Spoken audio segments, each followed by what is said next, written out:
Bismillah wassalatu wassalamu ala Rasulillah Muhammad ibn Abdullah wa ala alihi wa sahbihi wa man wala. Wa ba'd. Yang saya cintai, yang saya muliakan, para alim ulama, para habaib, para kiai, para asatid, para tokoh masyarakat, para aparat pemerintah, bil khusus guru kita Al-Habib Zaki Al-Idrus, beserta segenap para habaib, para alim ulama yang lain yang saya cintai, yang saya muliakan, segenap panitia peringatan Maulid, peringatan Maulid Nabi besar Muhammad sallallahu alaihi wasallam, beserta seluruh hadirin hadirat, jamaah kaum muslimin muslimat, para pemuda pemudi umat baginda Nabi besar Muhammad yang selalu dimuliakan oleh Allah Subhanahu wa taala.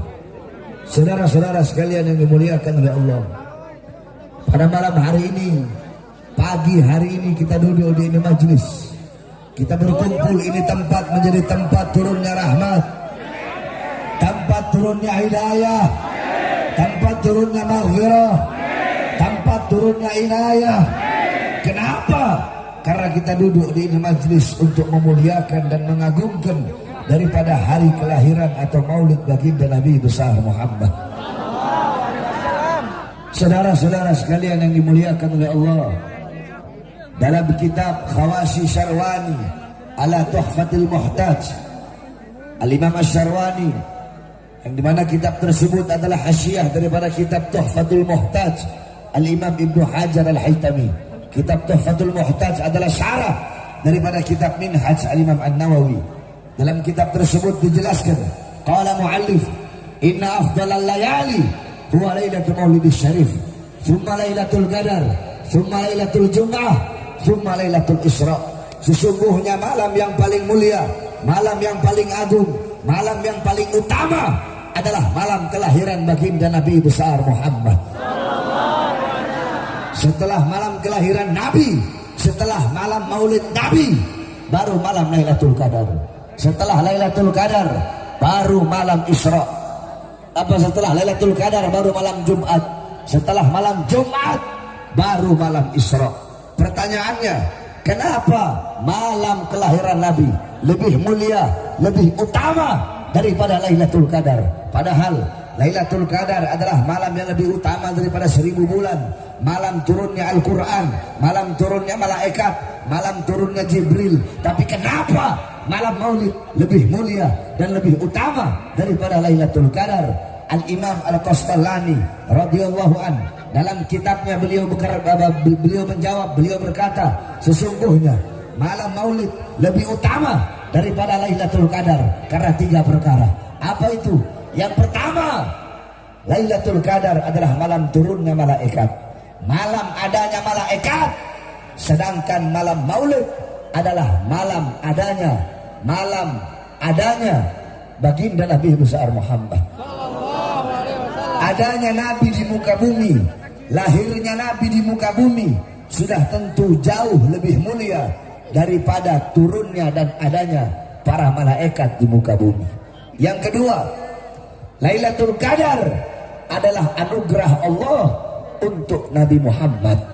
Sedangkan malam maulid adalah malam lahirnya sosok yang diberikan anugerah tersebut.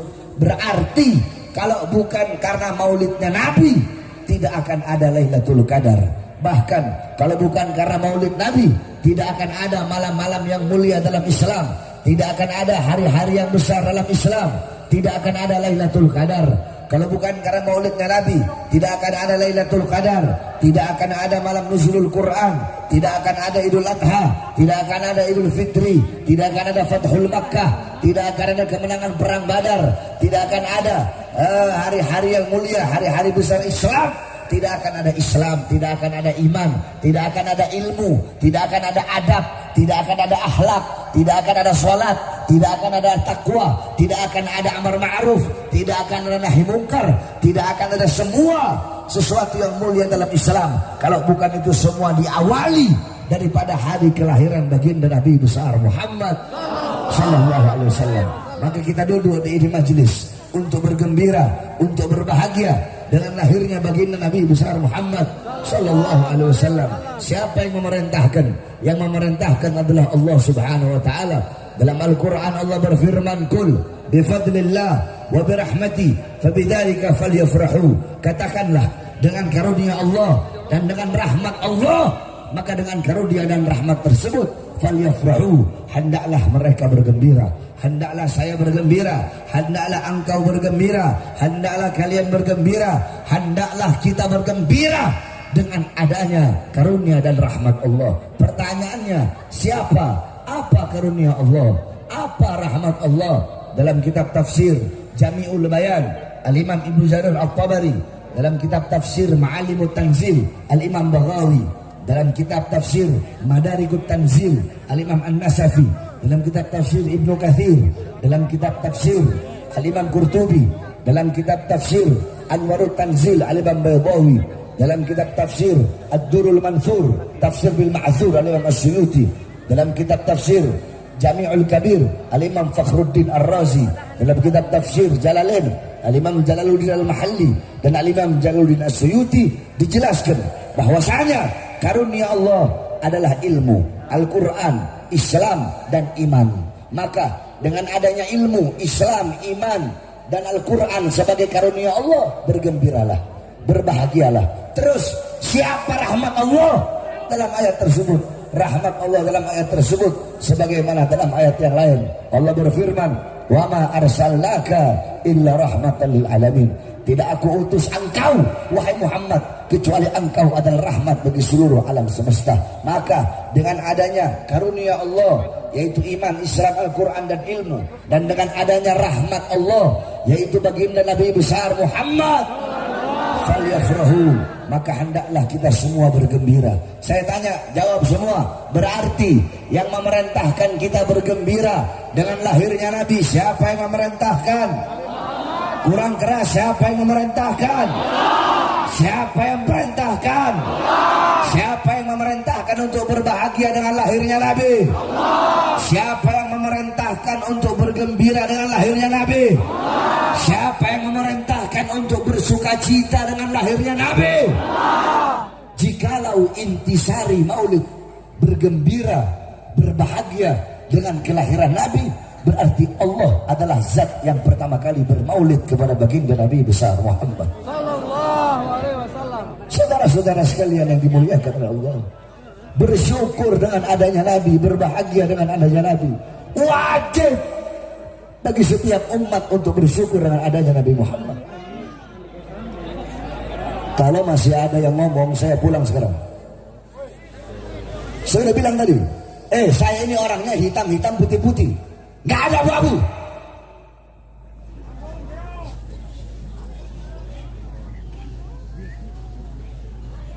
Saya dari tadi pagi sampai sekarang ini 8 tempat.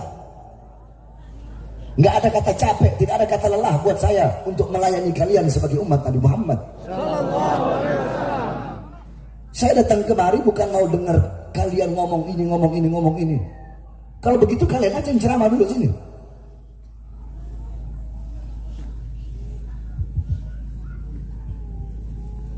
Nah, saudara-saudara sekalian, Al-Imam Busiri dalam Qasidah Muhammadiyahnya beliau berkata, Muhammadun syukruhu fardun alal umami.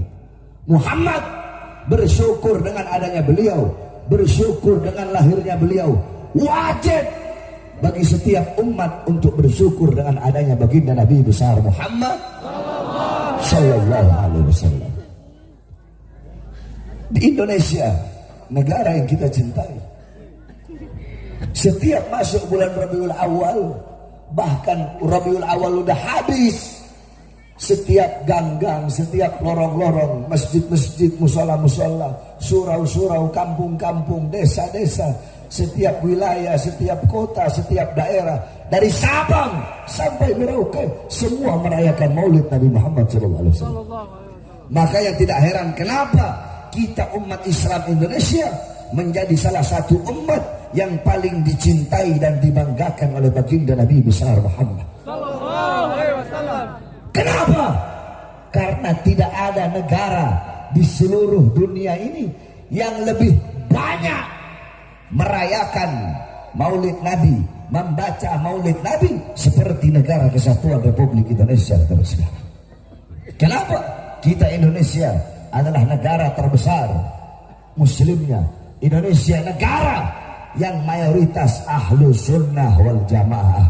Akan tetapi di negara yang kita cintai ini, di negara yang mayoritas ahlu sunnah wal jamaah, negara yang sangat cinta kepada Maulid Nabi Muhammad SAW, negara yang cinta kepada salawat untuk Rasulullah SAW, di negara yang kita cintai ini, tepat 1 tahun yang lalu ada salah satu daripada anak cucu Rasulullah yang dimana beliau kembali ke Mekah.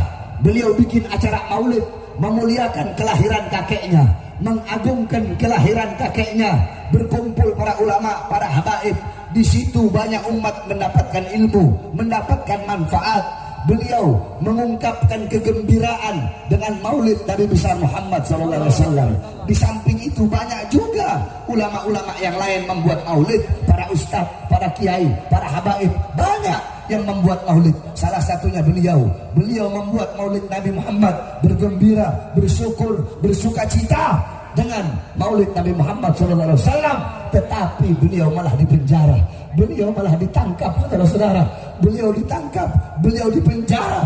6 pengawal beliau, 6 laskar beliau dibunuh, dibantai, disiksa, dicopot kukunya, dibantai, dikuliti, kemaluannya dibakar.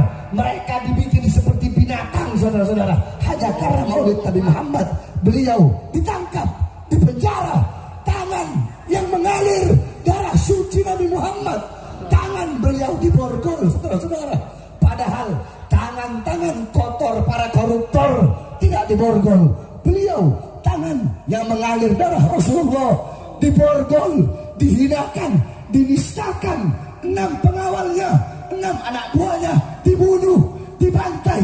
Beliau diperlakukan seperti penjahat besar, saudara-saudara, hanya karena merayakan maulid Nabi Muhammad SAW. Saudara-saudara, demi Allah, tidak ada dalam sejarah di dunia ini dari zaman Nabi Adam sampai sekarang, tidak pernah terjadi. Hanya terjadi di Indonesia yang negara mayoritas muslim, yang mayoritas ahlu sunnah wal jamaah. Ada anak cucu Rasulullah yang ditangkap, yang ditahan karena merayakan maulid. Siapa beliau? Beliau Al-Habib Rizik bin Husain bin Syihab. Ditangkap, ditahan karena merayakan maulid Nabi Muhammad dengan alasan kerumunan, saudara-saudara. Padahal mal-mal masih tetap buka, betul? Padahal tenaga kerja terus dikirim dari asing, betul? Saya tanya, ini perbuatan zalim apa tidak? Jawab yang keras, zalim apa tidak? Zalim apa tidak? Adil apa tidak? Adil apa tidak? Kezaliman itu harus dilawan atau biarkan? Lawan atau biarkan? Lawan atau biarkan? Ketidakadilan, lawan atau biarkan? Lawan atau biarkan? Lawan atau biarkan?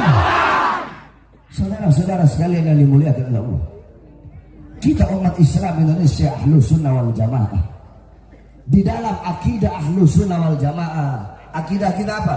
Asy'ari Maturidi. Mazhab kita apa? Syafi'i. Dalam akidah Ahlus Sunnah wal Jamaah diajarkan haram untuk apa? Haram untuk melawan pemerintah yang sah, haram untuk menjatuhkan pemerintah yang sah. Akan tetapi saudara-saudara, kita juga diajarkan untuk tegak berdiri melawan kezaliman dari pemerintah. Kita nggak lawan pemerintah, yang kita lawan kezalimannya, betul? Yang kita lawan kemungkarannya, betul? Yang kita lawan ketidakadilannya, betul? Yang kita lawan adalah kebijakan-kebijakan yang menyengsarakan rakyat, yang merugikan rakyat dan menguntungkan asing, betul? Yang kita lawan adalah kezaliman, kemungkaran, ketidakadilan, serta kebijakan-kebijakan yang merugikan rakyat dan memihak kepada asing. Itu yang kita lawan, betul? Oleh karenanya saatnya bagi kalian untuk bangkit. Cukup selama 3 tahun saya masuk penjara, 1 tahun Habib Rizik masuk penjara, 6 laskar wafat, dibunuh, dibantai dengan kejam. Semenjak itu saya lihat kalian semuanya tengkurap. Saya lihat, saya perhatikan para ustadz, para kiai yang sebelumnya ceramahnya menggebu-gebu jadi lembek, semua melempem kayak kerupuk, saudara-saudara. Ustadznya, kiainya, habibnya, laskar-laskar, pejuang-pejuang, nggak kelihatan batang hidungnya, jadi melempem semua, jadi kayak curut semua. Cukup selama 3 tahun, selama tahun-tahun ini, cukup sudah kalian tertidur, cukup sudah kalian tengkurap, cukup sudah kalian diam, cukup sudah kalian bungkam. Sekarang saatnya kalian untuk bangkit, tegak berdiri, melawan kezaliman sampai titik penghabisan. Saya tanya semuanya, siap berjuang? Siap berjuang untuk Islam? Siap berjuang untuk bangsa? Siap berjuang untuk negara? Siap berjuang untuk rakyat? Siap berjuang untuk merah putih? Bagi kita NKRI harga mati, betul? NKRI harga apa? NKRI. Kurang keras, NKRI. NKRI. Pancasila harga mati, betul? Pancasila. Pancasila. Merah putih. Garuda. Bhinneka Tunggal Ika. Undang-Undang 45. Maka sampaikan kepada mereka, hei kalian, para pemerintah, para pejabat, para penguasa yang melakukan kezaliman kepada rakyat. Hei kalian, para menteri-menteri yang di masa pandemi, di masa corona, kekayaan kalian bertambah sedangkan rakyat kalian susah. Kalian kenyang, rakyat kelaparan. Kalian senang di atas penderitaan rakyat. Kalian dengarkan bahwasanya kami para pemuda-pemudi Islam bersumpah demi Allah, selama tulang kami masih putih, darah kami masih merah, tulang kami masih putih, merah putih, maka selama itu kami para pemuda-pemudi Indonesia akan berada di barisan paling depan, mengorbankan nyawa dan jiwa kami demi negara kesatuan Republik Indonesia. Saudara-saudara, siap hancur demi Indonesia, siap binasa demi Indonesia, siap mati demi Indonesia, siap hancur, siap binasa, siap di penjara. Allahu Akbar, Allahu Akbar, Allahu Akbar. Pemerintah itu harusnya adil, betul? Ini ketidakadilan dipertontonkan secara nyata, saudara-saudara. Penista agama dibiarkan, padahal berkali-kali kita laporkan, tetap dibiarkan, tidak diproses. Kenapa? Jawabannya satu, karena mereka berada di pihak kekuasaan. Ingat, harus membedakan antara negara dengan penguasa. Negara nggak sama penguasa, betul? Jadi negara tergantung penguasanya. Kalau yang berkuasa di negaranya baik, negaranya jadi negara yang baik. Bagi kita, negara kesatuan Republik Indonesia itu udah harga mati. Nggak ada lagi negara-negara. Siapapun, dari manapun, agama manapun, suku manapun, kalau ingin bikin negara sendiri atau ingin melepaskan diri dari NKRI, maka mereka separatis, teroris yang harus kita perangi, saudara-saudara. Gak peduli siapapun itu. Jangan kayak si Dudung sama ormas Islam galak. Apa itu FPI? Bubarkan saja. Habib Rizik dipanggil nama. Apa itu Rizik itu? Hah? Apa itu? Jagoan. Emang siapa Rizik itu? Alah, sama ormas Islam galak, sama OPM, mereka saudara kita. Mereka saudara kita. Mereka harus kita rangkul. Ini benar apa salah? Benar apa salah? Benar apa salah? OPM jelas-jelas teroris, jelas-jelas separatis. Berapa banyak prajurit-prajurit TNI, polisi yang dibantai, dibunuh oleh OPM? Berapa banyak warga masyarakat sipil yang dibunuh oleh OPM? OPM jelas-jelas teroris. Mereka mau bikin negara sendiri, mau keluar dari Indonesia, maka mereka wajib untuk diperangi, bukan untuk dirangkul sebagai saudara. Betul? Saudara-saudara, saya tanya, para pejabat, para pemerintah, gaji mereka dari siapa? Dari siapa? Yang keras. Dari siapa? Dari siapa? Gaji mereka dari siapa? Rumah dinas mereka dari siapa?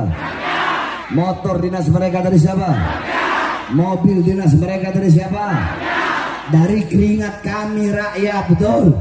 Dari keringat kita rakyat, betul? Senjata, mau senjata polisi, mau senjata tentara, itu dari rakyat, betul? Yang beli tank, uang siapa? Uang siapa? Beli tank, uang rakyat. Beli kapal perang, uang rakyat. Beli pesawat tempur, uang. Uang. Polisi beli senjata, uang. Beli water cannon, uang. Beli panser, uang. Uang rakyat. Nah, tank yang dibeli, pesawat yang dibeli, senjata yang dibeli, kapal perang yang dibeli, itu untuk apa? Untuk menjaga kedaulatan Indonesia, untuk menjaga perbatasan-perbatasan, untuk melawan kalau ada negara-negara asing yang ingin mengambil kedaulatan negara kesatuan Republik Indonesia. Bukan tank dipakai untuk nurunin baleho.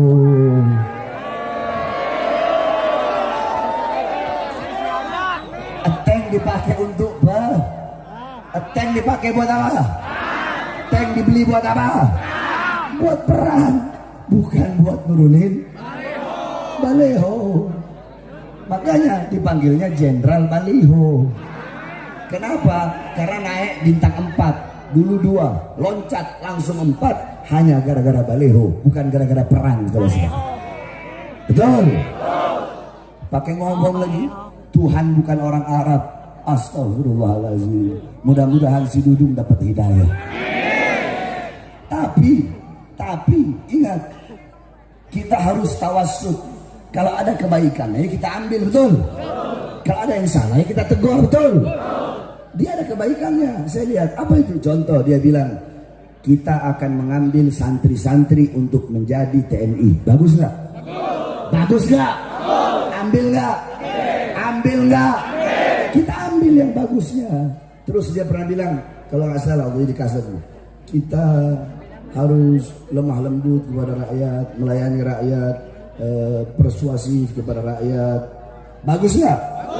Bagus nggak? Ambil nggak? Kebaikannya ambil nggak? Jadi walaupun tidak sejalan dengan kami ambil kalau ada kebaikannya, betul? Tapi kalau ada yang salah, ya kita tegur, kita nasihatin, kita kritik. Kalau nggak mau dikritik, jangan jadi pejabat, betul? Kalau mau dikritik, jangan jadi pemerintah. Jadi kayak kami rakyat biasa, betul? Kita ini rakyat, kita ini masyarakat adalah ibu kandung tentara, ibu kandung TNI, ibu kandung polisi, betul? Ibu kandungnya RT, RW, lurah, camat, bupati, wali kota, menteri, DPR, MPR, sampai presiden, sampai pokoknya seluruh aparat pemerintah. Ibu kandung mereka adalah kita, warga, masyarakat dan rakyat Indonesia, betul? Oleh karena kami sampaikan, hei kalian para pejabat, kalian para pemerintah, kami adalah ibu kandung kalian yang harus kalian layani, yang harus kalian berbuat baik. Bukan, jangan macam-macam, jangan berani kurang ajar kalian sebagai anak-anak terhadap kami yang menjadi ibu kandung kalian. Oleh karenanya, wahai para rakyat, wahai umat Islam khususnya, bangkitlah kalian, bangunlah kalian. Sekarang bukan saatnya bagi kalian untuk bercanda-candaan. Sekarang ayo sama-sama kita bangkit, kita berjuang untuk bangsa, untuk negara kesatuan Republik Indonesia. untuk merah putih. Kita jaga para ulama kita, jaga para habaib kita, jaga para kiai kita. Kita bersatu bersama-sama demi apa? Demi tegaknya bangsa kita. Sebab kenapa? Kita sedang dijajah dengan penjajahan gaya baru, saudara-saudara. Penjajahan gaya baru. Kalau zaman dulu kita dijajah dengan senjata, zaman sekarang kita tidak dijajah dengan senjata. Saudara-saudara, makanya sering saya sampaikan, apalagi kalau udah hari pahlawan, apalagi kalau 17 Agustus kemerdekaan, itu saya sering ceramah. Apa isi ceramah saya kalau 17 Agustus? Apa isi ceramah saya kalau mengenang hari pahlawan? Isi ceramah saya seperti ini. Saya teriak, saya mengadu, wahai para pahlawan, wahai Bung Tomo, wahai Jenderal Sudirman, wahai Pangeran Diponegoro, wahai Imam Bonjol, wahai para pahlawan. Coba lihat keadaan bangsa sekarang, coba lihat keadaan rakyat sekarang. Wahai para pahlawan, kalian mengorbankan nyawa, jiwa kalian, darah kalian, mengusir para penjajah hingga gerbang kemerdekaan Indonesia terbuka. Kalian mengorbankan nyawa dan jiwa kalian untuk kami, bangsa dan rakyat Indonesia. Itu kalian, wahai para pahlawan. Tapi coba kalian lihat para aparat sekarang, para pejabat sekarang, para pemerintah sekarang. Mereka bukan mengorbankan nyawa untuk rakyat, bukan mengorbankan jiwa untuk rakyat, tapi rakyat yang mereka korbankan, bangsa yang mereka korbankan, Indonesia yang mereka korbankan demi kepentingan pangkat, perut, jabatan, dan partai politiknya masing-masing. Saudara, sering saya katakan, wahai para pahlawan, jikalau kalian mengusir para penjajah dari tanah Indonesia, jikalau pejabat-pejabat sekarang, pemerintah sekarang, banyak dari mereka bukan mengusir para penjajah-penjajah, tetapi mereka mengundang para penjajah-penjajah, para cukong-cukong dari asing datang ke Indonesia untuk merampas dan merampok kekayaan alam Indonesia, saudara-saudara. Oleh karenanya, kita bangsa, kita rakyat harus bersatu, betul? Kita bangun ini bangsa agar menjadi negara yang makmur, negara yang sejahtera. Baldatun thayyibatun wa rabbun ghafur. Amin, amin. Ya Rabbal alamin. Siap sampaikan kebenaran? Siap sampaikan kebenaran? Siap sampaikan kebenaran? Nanti kalian ditahan, nanti di penjara. Di penjara. Siap. Congor aja ngomong siap. Cuma mulut aja kalian ngomong siap. Saya kasih tahu sama kamu ya, berani itu, nyali itu tempatnya bukan di mulut, bukan. Nyali itu tempatnya di hati. Kadar keberanian seseorang itu dilihat bukan dari besarnya suaranya, teriak-teriaknya, atau besar badan, muka serem, bukan. Keberanian bukan dilihat dari situ, saudara-saudara. Orang yang benar-benar berani tidak akan berkurang kadar keberaniannya, baik dia dalam keadaan sendiri atau dalam keadaan banyak orang. Sekarang lagi banyak orang mungkin bisa itu ngomong siap, ditangkap sendiri, ampun Pak, saya cuma ikut-ikutan Pak, goblok. Orang berani itu mau dia sendiri kek mau banyak orang kek, kadar keberaniannya tidak akan berkurang. Ngomong, saya tanya, siap di penjara? Siap. Kemana kalian? Waktu Habib Rizik di penjara, nggak ada satupun yang kelihatan. Ketika Habib Rizik sidang, kemana kalian?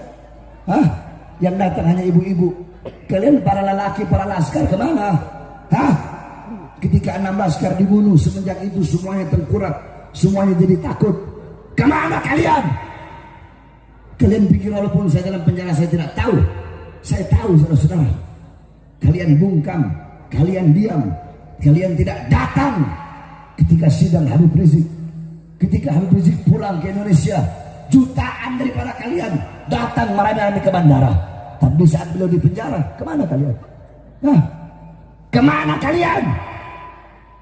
Para ustadz, para kiai, para habib, para laskar, para pejuang, para para pemuda, para orang-orang yang mengaku pecinta anak cucu Rasulullah, kemana kalian di saat beliau di penjara?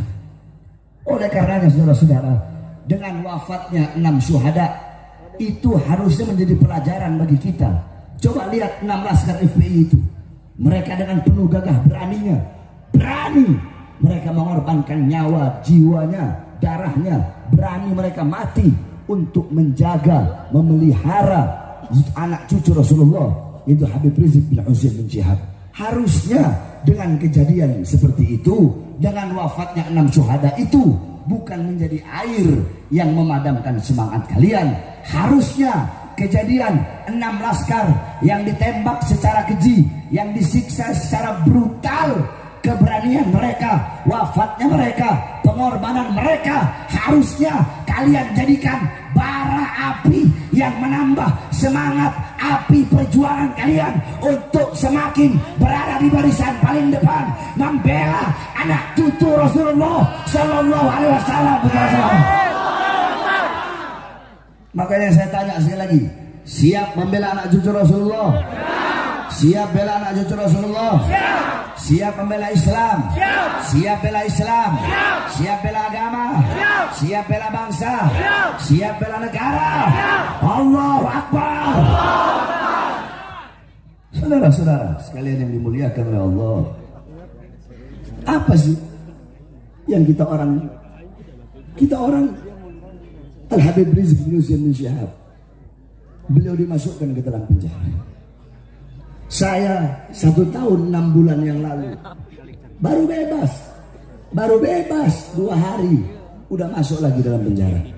Siang saya bebas, malamnya saya ceramah, besoknya saya masuk penjara lagi. Kenapa? Saya sudah tahu resikonya.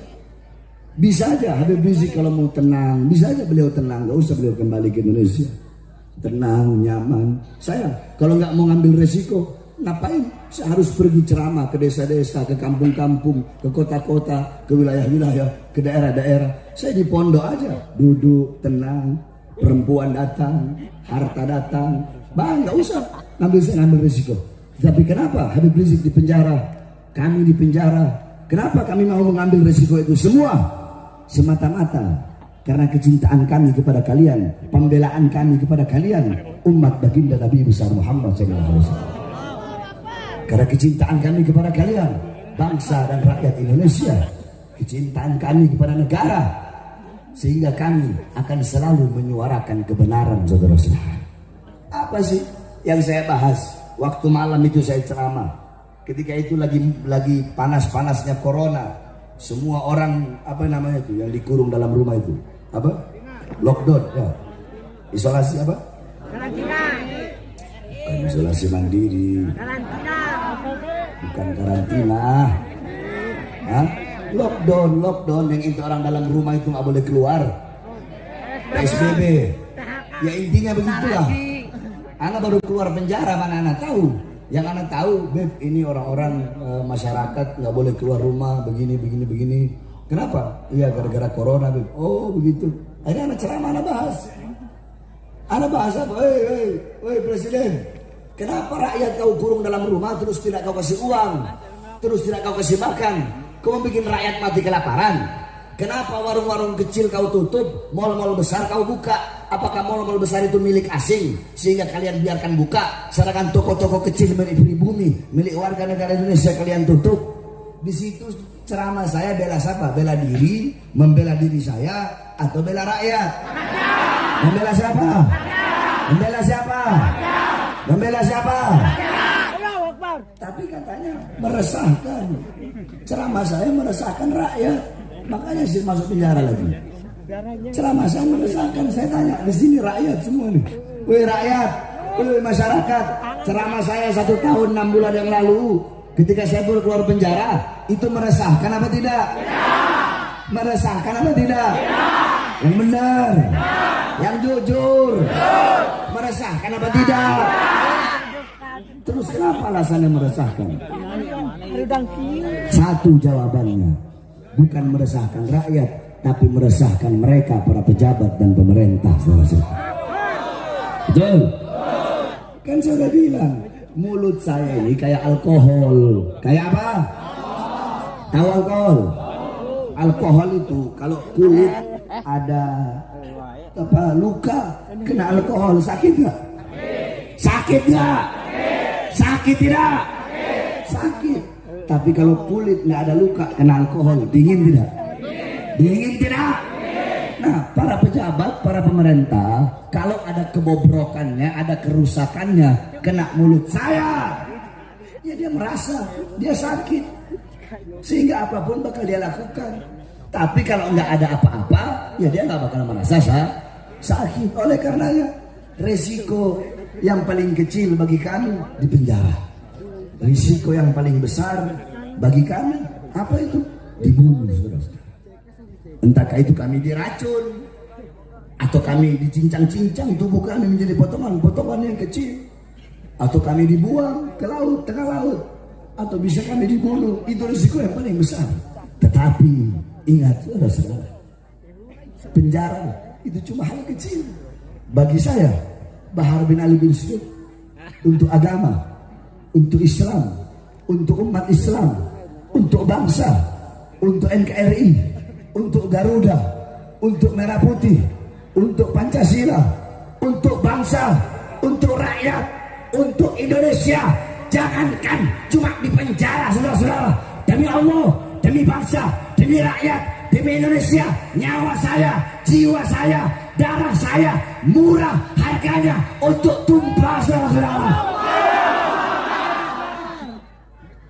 Murah, tidak ada nilainya. Biarkan saya yang hancur, biarkan saya yang binasa, asalkan negara kesatuan Republik Indonesia beserta rakyat selalu makmur dan sejahtera. Kita doakan agar para pemerintah menjadi pemerintah yang baik, menjadi pemerintah yang taat, yang patuh kepada Allah, menjadi pemerintah yang adil, yang mensejahterakan rakyat. Amin amin ya rabbal alamin. Pemerintahnya udah kita tegur, udah kita kritik, udah kita nasihati, udah kita doakan yang baik, tapi nggak sadar-sadar juga, maka kita doakan agar Allah berikan kehancuran, saudara-saudara. Amin amin ya rabbal alamin. Terakhir, sebelum saya tutup, jangan ada yang pulang. Saudara-saudara sekalian yang dimuliakan oleh Allah, sebagaimana yang saudara-saudara tahu, bahwasanya pondok pesantren kami sedang dalam pembangunan, dan saya pribadi, saya khususkan, saya tidak mau terima dana dari pemerintah. Bukan berarti anti, enggak. Emang saya ikhtiar, berhati-hati. Adapun Ustadz, Kiai, Habib atau pondok pesantren yang terima bantuan dana dari pemerintah, itu nggak salah, nggak apa-apa. Tapi khusus pesantren saya haramkan. Saya nggak mau menerima dana atau bantuan dari pemerintah. Sebab kenapa? Kalau saya terima, nanti maksiatnya saya biarkan, betul?